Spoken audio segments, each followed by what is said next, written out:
ಎಲ್ಲರಿಗೂ ನಮಸ್ಕಾರ. ನಾನು ನಿಮ್ಮ ಡಾಕ್ಟರ್ BK ರಾಮ್ ಪ್ರವೀಣ್, ಜನತಾ ಆಯುರ್ವೇದ ಹಾಸನ. ಓಂ ನಮಾಮಿ ಧನ್ವಂತರಿಂ ಆದಿದೇವಂ ಸುರಾಸುರೈರ್ವಂದಿತ ಪಾದಪದ್ಮಂ ಲೋಕೆ ಜರಾರುಗ್ಭಯ ಮೃತ್ಯುನಾಶಂ ಧಾತಾರಮೇಶಂ ವಿವಿಧೌಷಧೀನ ಧನ್ವಂತರಿ ರಮಾನಾಥಂ ಸರ್ವರೋಗ ನಿವಾರಕಂ ಆಯುರ್ವೇದ ಪ್ರವರ್ತಾರಂ ಒಂದೇ ಪೀಯೂಷದಾಯಕಂ. ಸರ್ವೇ ಜನಾಃ ಸುಖಿನೋ ಭವಂತೋ ಸರ್ವೇ ಸಂತು ನಿರಾಮಯಃ. ಶಾಂತಿ ಶಾಂತಿ ಶಾಂತಿ.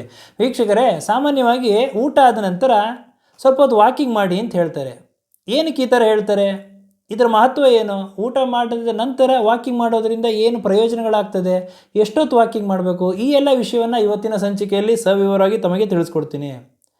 ಊಟ ಮಾಡಿದ ನಂತರ ಅಥವಾ ಯಾವ ಆಹಾರ ಸೇವನೆ ಮಾಡಿದ ನಂತರ ನಮ್ಮ ದೇಹದಲ್ಲಿ ಶುಗರ್ ಲೆವೆಲ್, ಗ್ಲೂಕೋಸ್ ಲೆವೆಲ್ ಜಾಸ್ತಿ ಆಗ್ತದೆ. ಯಾವಾಗ ಇದು ಜಾಸ್ತಿ ಆಗ್ತದೋ ತಕ್ಷಣ ನಾವು ರೆಸ್ಟ್ ಮಾಡೋದ್ರಿಂದ ಅಥವಾ ನಿದ್ದೆ ಮಾಡೋದ್ರಿಂದ ಏನಾಗ್ತದೆ ಅಂತಂದರೆ ದೇಹದಲ್ಲಿ ಬ್ಲಡ್ ಶುಗರ್ ಲೆವೆಲ್ ಜಾಸ್ತಿ ಆಗ್ತದೆ.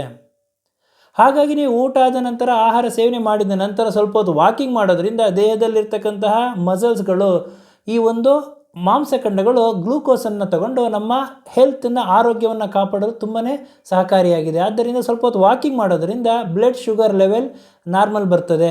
ಊಟ ಆದ ನಂತರದ ಬ್ಲಡ್ ಶುಗರ್ ಲೆವೆಲ್ ನಾರ್ಮಲ್ ಇರ್ತದೆ ಹಾಗೂ ನಮ್ಮ overall blood sugar level normal ಬರೋದಕ್ಕೆ ತುಂಬಾ ಸಹಕಾರಿಯಾಗಿದೆ.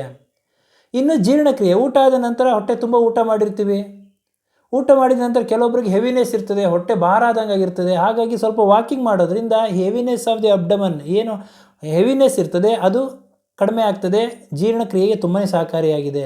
ಇನ್ನು ಕೆಲವೊಬ್ಬರಿಗೆ ಬ್ಲೋಟಿಂಗ್ ಅಬ್ಡಮನ್, ಹೊಟ್ಟೆ ಉಬ್ಬರ ಇದ್ದಂಗೆ ಇರ್ತದೆ. ಈ ಒಂದು ಸಮಸ್ಯೆ ನಿವಾರಣೆ ಆಗ್ತದೆ. ವಾಕಿಂಗ್ ಮಾಡೋದ್ರಿಂದ ಆಹಾರ ಸುಲಭವಾಗಿ ಜೀರ್ಣ ಆಗ್ತದೆ ಹಾಗೂ ಜೀರ್ಣಕ್ರಿಯೆ ಸರಾಗವಾಗಿ ಆಗುವುದರ ಜೊತೆಗೆ ಈ ಒಂದು ಮಲಬದ್ಧತೆ ಸಮಸ್ಯೆ ನಿವಾರಣೆ ಆಗ್ತದೆ, ಗ್ಯಾಸ್ಟ್ರೈಟಿಸ್ ಸಮಸ್ಯೆ ನಿವಾರಣೆ ಆಗ್ತದೆ, ಆಹಾರ ಸುಲಭವಾಗಿ ಜೀರ್ಣ ಆಗ್ತದೆ.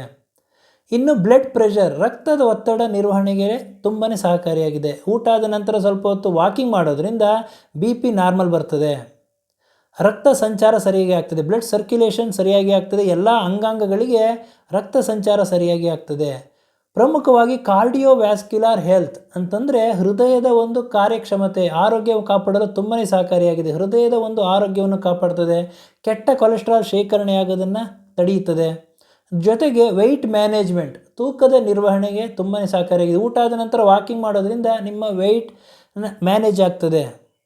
ಹಾಗೂ ಪ್ರಮುಖವಾಗಿ ಸ್ಟ್ರೆಸ್ ಲೆವೆಲ್, ಒತ್ತಡ, ಟೆನ್ಷನಲ್ಲಿ ಇರ್ತೀರ, ಊಟ ಆದ ನಂತರ ಸ್ವಲ್ಪ ವಾಕಿಂಗ್ ಮಾಡೋದ್ರಿಂದ ನಿಮ್ಮ ಸ್ಟ್ರೆಸ್ ಲೆವೆಲ್, ಒತ್ತಡ ಕಡಿಮೆ ಆಗ್ತದೆ, ಆರೋಗ್ಯದಿಂದ ಇರ್ತೀರ. ಹಾಗಾಗಿ ಪ್ರಮುಖವಾಗಿ ಜೀರ್ಣಕ್ರಿಯೆ ಇರಬಹುದು, ಬ್ಲಡ್ ಪ್ರೆಷರ್ ಇರಬಹುದು, ಬ್ಲಡ್ ಶುಗರ್ ಇರಬಹುದು ಹಾಗೂ ಕೊಲೆಸ್ಟ್ರಾಲ್ ಲೆವೆಲ್ ಇರಬಹುದು, ಹೃದಯದ ಕಾರ್ಯಕ್ಷಮತೆ ಇರ್ಬೋದು, ಸ್ಟ್ರೆಸ್ ಲೆವೆಲ್ ಇರ್ಬೋದು, ಈ ಎಲ್ಲ ಒಂದು ಆರೋಗ್ಯವನ್ನು ಕಾಪಾಡಲು ಊಟ ಆದ ನಂತರ ಸ್ವಲ್ಪ ಹೊತ್ತು ವಾಕಿಂಗ್ ಮಾಡೋದ್ರಿಂದ ನಿಮ್ಮ ಆರೋಗ್ಯ ತುಂಬಾ ಚೆನ್ನಾಗಿರ್ತದೆ. ಹಾಗಾದರೆ ಎಷ್ಟೊತ್ತು ವಾಕಿಂಗ್ ಮಾಡಬೇಕು ಅಂತಂದರೆ ಕನಿಷ್ಠ ಒಂದು 10 ನಿಮಿಷ ನೀವು ವಾಕಿಂಗ್ ಮಾಡೋದ್ರಿಂದ ನಿಮ್ಮ ಹೃದಯದ ಆರೋಗ್ಯ ಹಾಗೂ ನಿಮ್ಮ ಜೀರ್ಣಕ್ರಿಯೆ ಹಾಗೂ ಶ್ವಾಸಕೋಶ ಕ್ರಿಯೆ, ಪ್ರತಿಯೊಂದು ಕ್ರಿಯೆಗಳು ಒಂದು ಸುಸ್ಥಿತಿಯಲ್ಲಿರ್ತದೆ.